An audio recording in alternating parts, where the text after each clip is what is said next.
Hi there, welcome to my channel. My name is Zintle and I'm a qualified chartered accountant.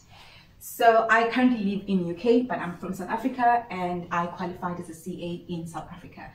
So today I want to share my journey into this qualification because it was a long one. Generally, it takes about 7 years to qualify as a CA in South Africa. That's if you pass your grade 12, you move straight into BCom. And then afterwards you do CTA, then you do your articles and write your board exams. So for me, I didn't start with BCom because I failed mathematics and I didn't have enough points to get into BCom, even to the extended program. Yes. So I wanted to do my BCom at UKZN or Nelson Mandela University. But at that stage, I remember 2010, I really wanted to go to UKZN. So I went there and I tried to apply for the extended program. It just didn't work. There was this guy from SASCO, you know SASCO. SASCO is like a political party. I think so. I think it's a political university political party, yes. So a member from that party was basically helping other students to get into the qualifications they wanted to do. So this guy was helping me and so because I couldn't get to the extended program either, so they were trying to get me into a qualification. I think it's in the Department of Humanities or something. It's in Howard College. So I was going to do this qualification for just a year and select accounting modules as electives and then switch over the following year, which is something that I think my sister did in her qualification at UKZN. I'm not quite sure. I think so.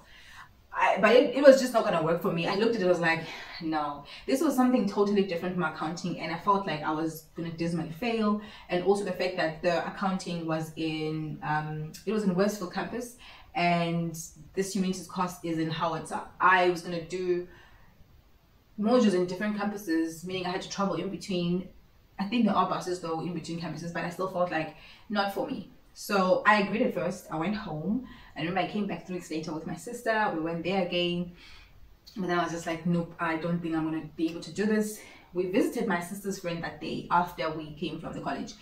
And she told me about cost and management accounting, which is something that her sister did. And she said it wasn't so bad. So I went to TUT and I registered that course straight away. I didn't even ask questions, guys. I didn't even ask if there was something else there. No, I took exactly what you told me and I went there and I registered for that. At that point, I was desperate, honestly. I needed to get into a qualification.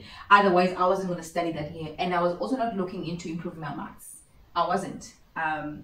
So I registered for this diploma at DUT. And I worked really hard in there. I worked really, really hard. And I'd like to think that I was not an average student there. I really excelled. I'm proud of that. And the reason I worked so hard in my diploma was because I really wanted to prove myself that I was better than my mathematics mark and that I could do better in generally, and also maybe by doing well, it was going to help me to get into BCom's degree as soon as I was done with the diploma. Fast forward 2012, I started applying for a BCom degree. I applied in 3 institutions or 4. It was UNISA, UP, University of Free State, and Nelson Mandela University. Yes, I didn't apply to KZN because I had been in Durban already for 3 years and I was ready to move somewhere else. So UP declined me. And remember, you requested me to write some tests, and I just felt like no. University of Free State accepted me, UNISA accepted me, but I ended up going to UNISA because I didn't have money to go to UOPS. So 2013 I started my degree with UNISA, so they credited me I think about 9 modules if I'm not mistaken. So if I had done 10 modules a year, it would have been 2 years, but I did not, so it ended up being the 3 years or even more, because in 2013 first, I didn't take 10 modules. I took less than 10, maybe 6 or 7. And then in 2014, I got sick, so I could not study. I think I took a few modules in the 2nd semester. And then 2015, I was still very sick in 2015. I spent a couple of months in hospital. and so I didn't study as much that year as well. But then I completed the degree in 2016, so 13, 14, 15, 16, almost 4 years. Yeah. Anyway, 2017 I did City A Level 1. Now I had an option of going straight to City A Level 2, but out of fear I registered for City A Level 1. I thought about it hard and I was just like, the pass rate was terrible at UNISA. In my undergrad, I didn't feel that I had grasped enough knowledge because I was studying to pass. I never had time to study. I was always sick. There was just never time. And I'd never used the accounting standards. So I felt like, you know what, let's try first with City A Level 1 and see how things go. So I did City A Level 1 2017 and I passed. Yeah, that gave me a lot of confidence. Moving into City A Level 2 in 2018, I wrote my exams that year and I passed again, which was amazing. So I did my City A. You know, I hear people say that I passed everything at first attempt. I'm one of those people that passed everything at first attempt. So 2019, I wrote my first board exam and I wrote my second board exam in November 2019 and I passed that as well. So 2020 I qualified, which is why it's 10 years, because I studied in 2010 and I qualified in 2020. Now I had other options. Like I thought if BCom didn't work, I was going to do BCom economics or BCom law. But honestly, 2010, when I was looking for something to do, I didn't even consider those options, even though they were part of my applications. But I was not considering them because my mind was so focused into qualifying as a CA, and I just couldn't see myself becoming anything else. You know, when you have drilled your mind or you're focused on one thing at a young age, this is what you want to be. You've done your research, you've prepared yourself. That was me. I started wanting this whole thing when I was 13. I discovered the CA route. I was 13 years old. And since then, it was like, this is what you need to do. This is what you're going to do, you know? And I'm grateful that I followed my dream. And I qualified as a CA at some point, but it took long.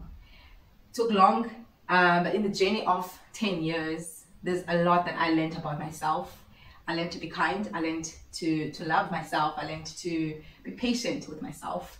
I realized how resilient I am. I mean, I was diagnosed with colorectal cancer in 2014 and things were not looking good for me. They were not looking good at all. You know, when you go to the hospital, right?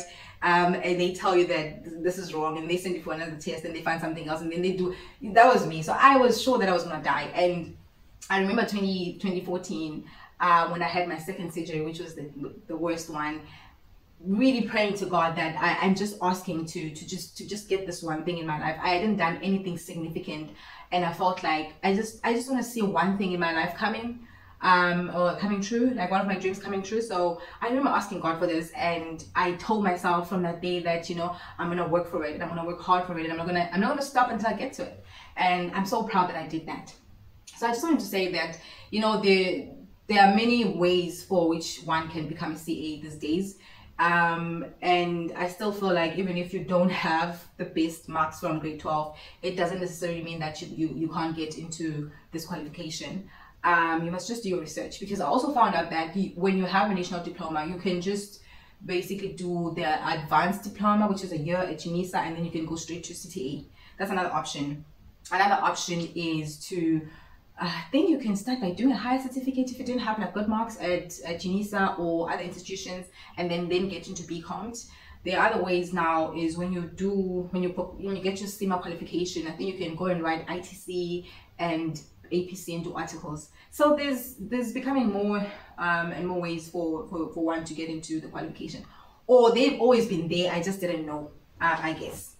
But yeah, I'm so grateful for this, because really it did lead me to England as well, which I am grateful for, and it has opened up a lot of opportunities in my life, I would say. But yeah, it was a long journey, and one of the most difficult years or most challenging years in this qualification for me specifically has to be CTA, and it has to be CTA level 2. Though I was doing a lot better than level 1 in my test, but CTA level 2 was very intense for me. it was intense. So what I done is I started doing my articles in 2016 at a small firm in Johannesburg, and I resigned in 2017 December, moved to Cape Town, so I didn't get the penalty. So the reason I resigned, there were many reasons, but one of the reasons I resigned was because I felt like I needed to be around family. I needed support, you know, in order to be successful in doing City A Level 2, and that meant moving to Cape Town because my sisters live in Cape Town. Number one, and then so I started my articles from zero basically in 2018, which I was okay with that. But I was now at a medium-sized firm, which was also very supportive in terms of studies.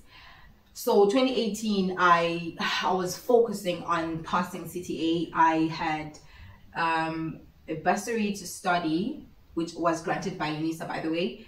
I applied for it and they gave it to me. And then I had a bursary for taking classes, right, which was free from CA campus. And then at work, there was a program where we would sign up and you would choose which one you want, like which option you wanted. And I chose the option of writing tests every Monday.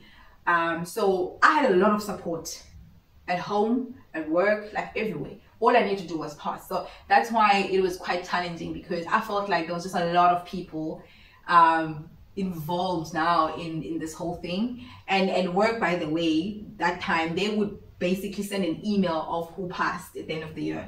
A lot of pressure. So it was really, really challenging. I couldn't see it going in any other way except me passing. So grateful.